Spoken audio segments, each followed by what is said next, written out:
Selamat pagi, kita ketemu lagi di pertemuan online kita yang perdana di kelas Sistem Informasi Manajemen. Hari ini kita akan membahas mengenai konsep dasar sistem informasi. Nah, apa saja yang dimaksud dengan sistem informasi dan bagaimana implementasi dalam kehidupan kita sehari-hari? Kita akan mulai mata pelajaran kita untuk hari ini. Silakan disimak.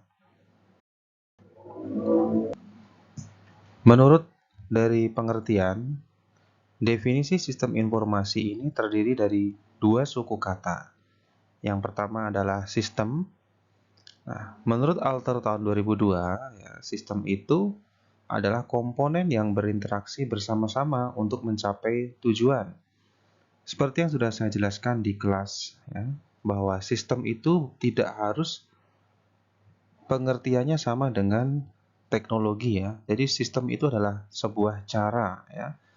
Cara yang berinteraksi bersama-sama untuk mencapai tujuan. Nah, jika kita bandingkan dalam kehidupan saudara sehari-hari, sistem perkuliahan artinya bagaimana cara kita melakukan interaksi bersama untuk mencapai tujuan. Tujuannya adalah apa?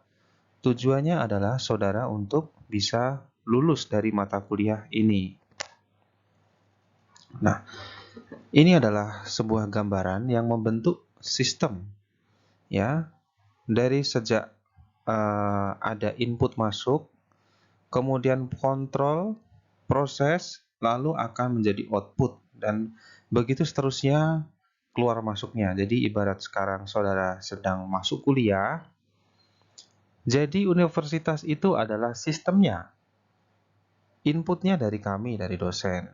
Nah, saudara saat ini sedang ada di proses dan kontrol, proses untuk belajar dan pengendalian bagaimana supaya saudara bisa tepat waktu untuk kuliah dan lulus tepat waktu.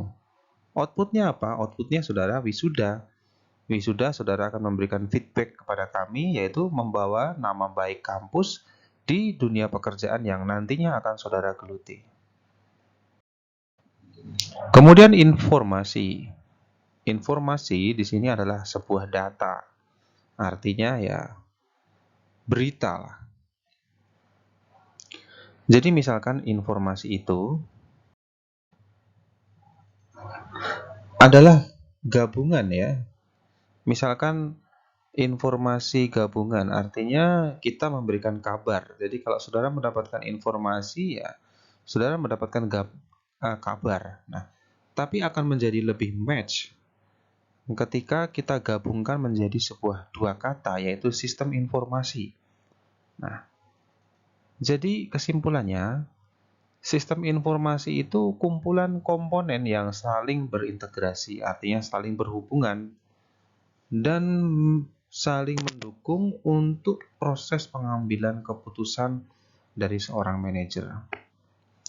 Jadi sistem informasinya di perkuliahan ini adalah bagaimana caranya mendeliver saudara untuk bisa mendapatkan distribusi ilmu dari kami, para dosen, sehingga saudara bisa mendapatkan pengambilan keputusan ke depan, akankah saya mengambil pekerjaan di bidang apa. Nah, itu kan prosesnya sejak dilakukan dari saat ini. Kalau bisa dilihat dalam bentuk gambar, silakan saudara perhatikan gambar tersebut. Gambarannya ini adalah sebuah sistem informasi. Kita lihat ini adalah sistem informasi yang saling berhubungan dengan, sebagai contoh, ambillah ini di sebuah Indomart. Dimulai dari posisi kasir, ya. Dari kasir dia akan mendapatkan input berupa harga produk. Ketika ada transaksi di sistem kasir, maka akan berpengaruh langsung di sistem pergudangan, ya. Sehingga dari supervisor gudang bisa melakukan pengecekan bahwa terdapat pengurangan stok karena adanya penjualan. Dari informasi yang sudah dilakukan di sistem kasir dan di supervisor gudang, maka manajer pemasaran bisa mengambil kesimpulan bahwa misalkan produk yang top sales adalah produk makanan ringan, ya. Rata-rata makanan ringan bisa dibeli oleh golongan tua dan golongan muda, bahkan anak-anak. Nah, sehingga ke depan manajer bisa mengambil keputusan bahwa mereka akan melakukan restock atau menambah stoknya dengan makanan yang jauh lebih banyak karena untuk mengantisipasi kelebihan pembelian. Nah, karena kan memang top sales-nya sudah kelihatan. Ya, lalu proses akhirnya GM akan melakukan rekap untuk melihat berapa total profit dan apakah terdapat kerugian dari sebuah produk. Artinya kerugian produk tersebut tidak laku sehingga nanti kedepannya akan dihilangkan dari sistem stoknya. Jadi ini gambaran seperti definisi sistem informasi ya. Seperti yang sudah saya jelaskan sebelumnya bahwa sistem informasi ini tidak harus menggunakan komputer. Saudara mendapatkan sistem informasi dari teman, kan tidak harus menggunakan komputer. Ya, dari lisan ke lisan akan mendapatkan informasi bahwa terdapat berita apa. Nah, itu kan tidak harus menggunakan komputer. Nah, contohnya kan misalkan menggunakan arsip surat. Nah, itu kan cukup menggunakan buku ya. Kayak saudara meminjam di perpustakaan SMA mungkin ya. Nah, saudara kan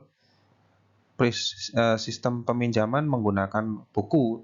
Nah, untuk saat ini kan kita tidak menggunakan buku catatan, tapi sudah computerized. Nah, tapi ya originalnya sistem informasi ini tidak harus, karena itu kan sistem yang mengatur bagaimana cara mengatur sebuah informasi itu bisa sampai ke end usernya, sehingga bisa mempengaruhi dalam proses pengambilan keputusan.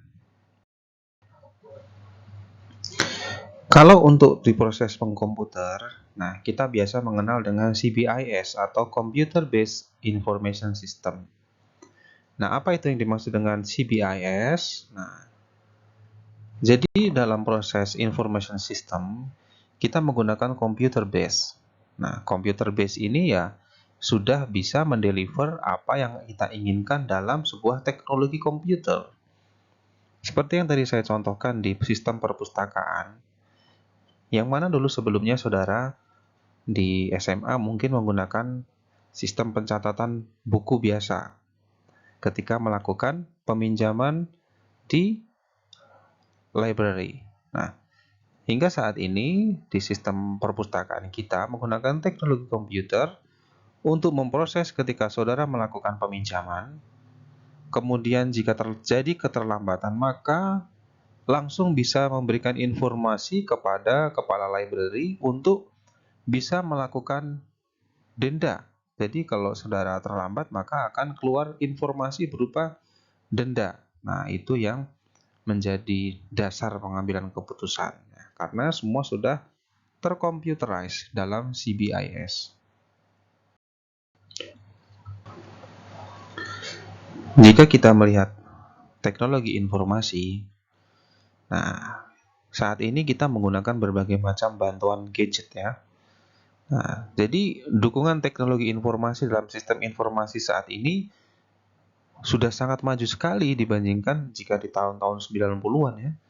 Saat ini teknologi telepon bahkan kamera dari handphone saudara sudah bisa mendeliverkan informasi. Nah, ketika zaman dulu masih menggunakan sistem surat menyurat, maka saat ini kita bisa menggunakan telepon yang real time sehingga bisa memberikan informasi dengan cepat sehingga bisa sampai ke tujuannya saat ini juga. Kemudian dengan aplikasi komputer. Sistem informasi ini kalau sudah di ranah perusahaan biasanya membutuhkan alat yang besar. Artinya alat yang besar itu untuk bisa mendeliverkan seluruh informasi yang bisa disampaikan ke semua karyawan. Sehingga kita membutuhkan sebuah aplikasi ketika ingin melakukan sebuah pemrosesan informasi. Misalkan saat ini secara gampangnya, saya minta saudara membuat sebuah tugas. Nah, tugas itu harus disampaikan kepada saya dalam bentuk printout. Nah, bagaimana saudara akan mendeliver perintah dari saya untuk membuat tugas?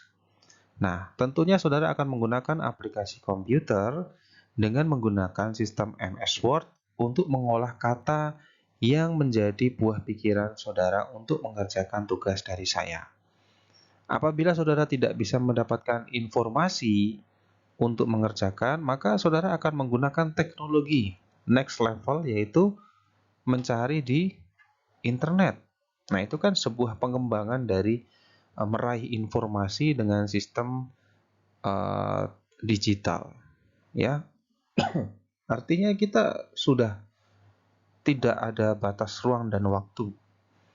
Nah, jadi itu sebuah kemajuan sistem yang saat ini berawal dari sistem yang tidak harus menggunakan komputer, sehingga saat ini pun semua sudah serba menggunakan komputer. Sebenarnya apa fungsi dari sistem informasi?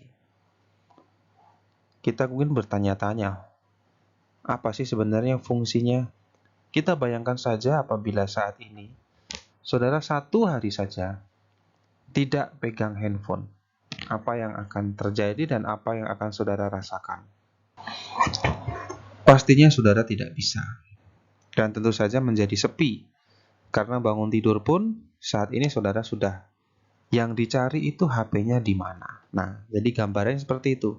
Apabila sistem informasi tidak ada, maka fungsi semua pergerakan dan aktivitas itu menjadi lumpuh. Nah, itu gambarannya. Nah, ini adalah pengertiannya. Silakan saudara baca sendiri.